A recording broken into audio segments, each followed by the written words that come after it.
Hello boys and girls, we are on the last chapter of our story, The Owl Who Was Afraid of the Dark.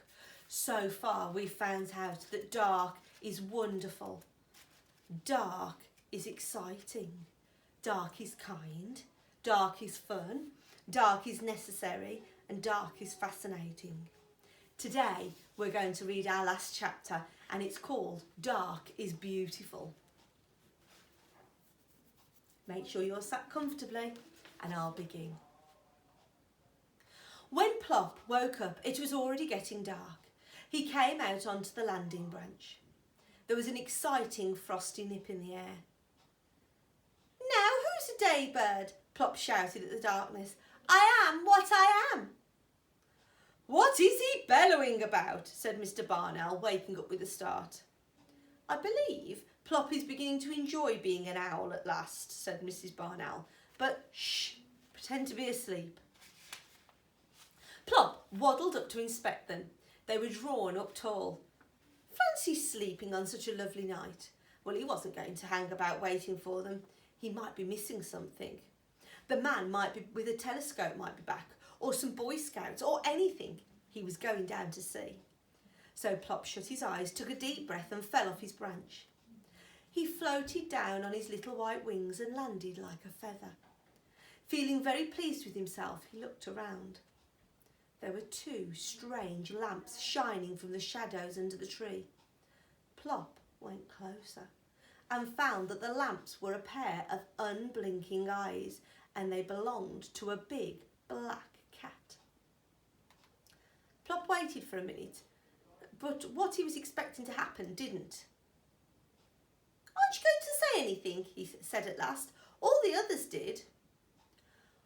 "What should I say?" drawled the cat. "Well, what did you think I was?" said Plop. "I've been mistaken for a Catherine wheel and a thunderbolt and a woolly ball and a darling and a shooting star and even a roly-poly pudding. Don't I remind you of anything?" "You look like a baby owl to me," said the cat. And then, seeing Plop's disappointed face, he added, "But I did wonder for a moment whether it was starting to snow." "You thought I was a snowflake?" said Plop, brightening. "Yes, but then you landed and I saw that you looked more like a little fat snowman," said the cat. "And then I knew you were a baby owl." "Ah, but do you know what kind of owl I am?" said Plop. "No," admitted the cat, "I can't say that I do." "I am a barn owl," Plop said. "Really?" said the cat. "Well, I am a house cat, I suppose. My name is Orion." "Orion, the great hunter?" breathed Plop. "Well, thank you," said the cat, stroking his fine whiskers with a modest paw. "I am rather a good mouser, as a matter of fact, but I didn't know I was famous for it." "Orion," said Plop again. "Oh, I wish I had a name like that." "What is your name?" asked the cat. "Plop," said Plop. "Isn't it awful?" "Oh, I don't know. It's different," the cat said kindly, "and at least it's short. There's nothing short for Orion really, so I'm usually called Puss, which I can't say I care for." "I shall call you Orion," said Plop. "Thank you. Look, Plop, I was just going hunting. Would you like to come with me?" "Oh," said Plop, "I don't know. I would like to, I think, but I'm not very happy about the dark." "Oh dear.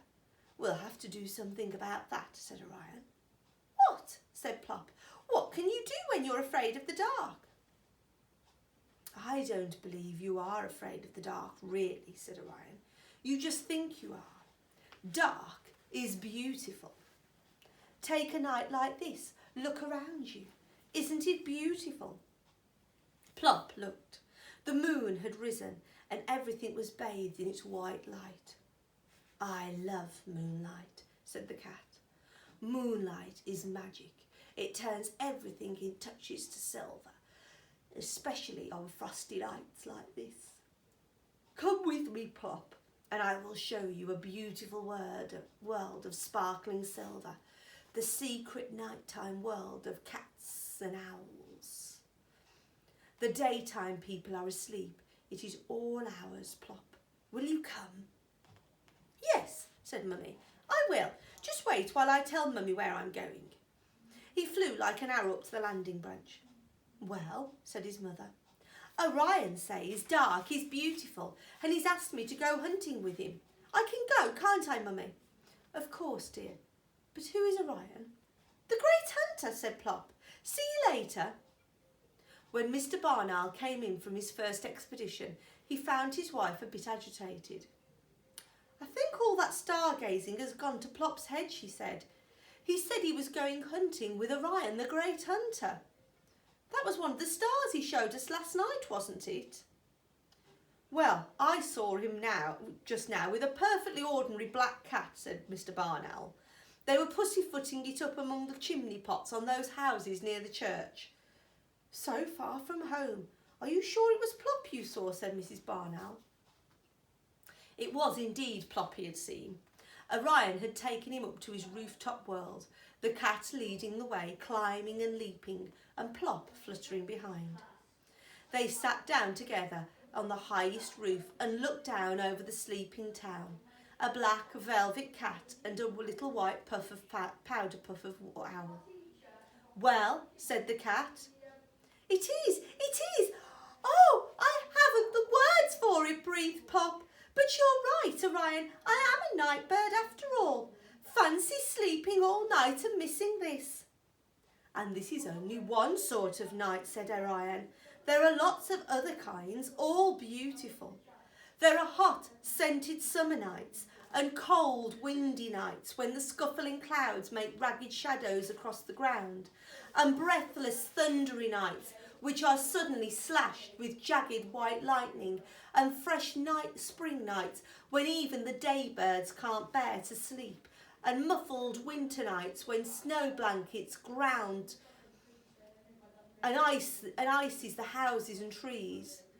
Oh, the nights I have seen, and you will see, Plop, as a night bird. Yes, said Plop, this is my world, Orion. I must go home. What? Already? We haven't done any hunting yet, and I have lots more to show you. A glass lake with the moon floating in it and... Oh, I must go, Orion. I want to surprise them. Thank you for showing me that I'm a night owl. He bobbed his funny little bow, and the black cat solemnly bowed back.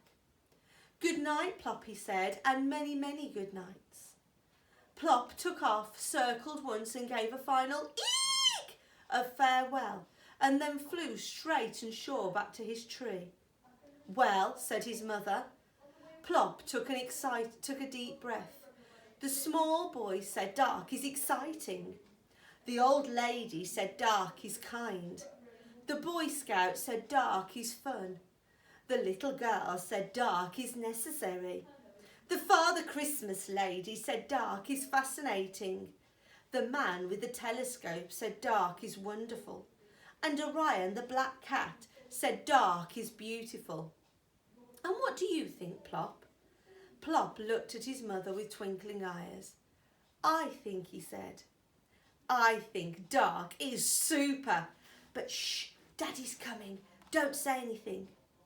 Mr. Barn Owl came in with a great flapping of wings. He dropped something at Plop's feet. Plop swallowed it in one gulp. That was nice, he said. What was it? A vole.